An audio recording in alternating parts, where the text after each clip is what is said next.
Hi అండి. ఈరోజు mutton పచ్చడి చేశాను. ముందుగా ఇలా మటన్ని తీసుకొని దానిలో కొంచెం ఉప్పు, పసుపు వేసి వాష్ చేసి పక్కన పెట్టుకోండి.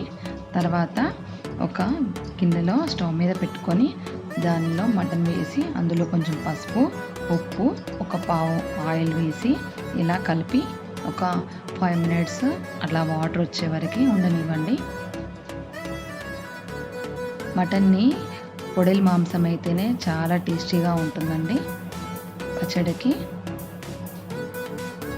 ఇలా బాయిల్ చేసిన తర్వాత ఒక జాలి గిన్నెలో వేసుకొని వడబోసుకోండి.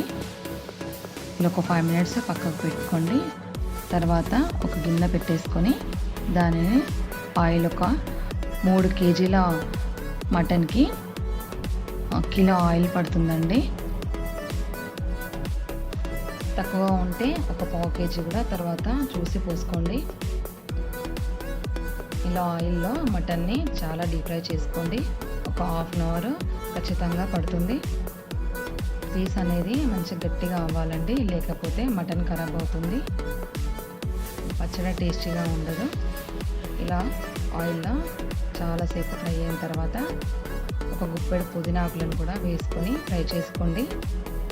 దీని స్మెల్ అనేది మటన్కి పట్టేసి మంచి స్మెల్ వస్తుందండి పచ్చడి. ఇలా ఫ్రై అవుతుండగా ఒక గడ్డ వెల్లుల్లి తీసుకొని కొంచెం కచ్చా పిచ్చగా దంచి దాన్ని కూడా వేసేసుకోండి. చూడండి, మటన్ ఫ్రై అయింది. అందులోనే 1 స్పూన్ పసుపు, కావలసినంత ఉప్పు వేసేసి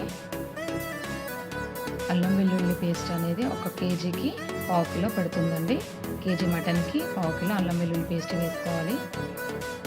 ఇలా ఆయిల్లో కొంచెం డీప్ ఫ్రై అయిన తర్వాత అందులోనే ఒక 1/2 కిలో కారం కూడా వేసేసి మంచిగా కలపండి.